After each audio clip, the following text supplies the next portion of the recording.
à la modélisation d'une action mécanique.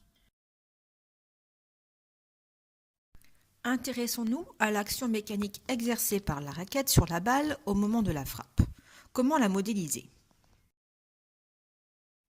Tout d'abord, il faut savoir qu'une action mécanique se modélise par une force.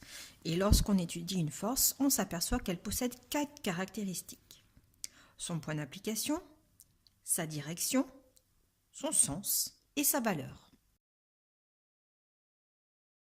Son point d'application, c'est le point où s'exerce l'action, c'est-à-dire le point de contact ou le point situé au centre de la surface de contact entre la balle et la raquette. On le notera le point A. Sa direction ou droite d'action peut être horizontale, verticale ou oblique. Ici, la direction est horizontale. Maintenant son sens. Il peut être vers le haut, vers le bas, vers la gauche, vers la droite. Ici, il est vers la droite. Et enfin, sa valeur, qui s'exprime en newtons et peut être plus ou moins grande. Ici, on lui donnera une valeur de 1000 newtons. Cette valeur se note.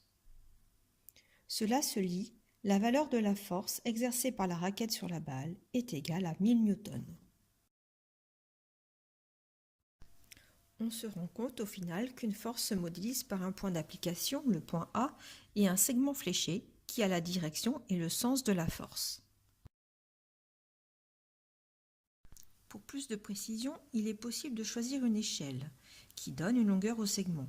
Nous pouvons prendre l'échelle de 1 cm pour 200 newtons. Pour représenter 1000 newtons, la longueur du segment fléché sera donc de 5 cm.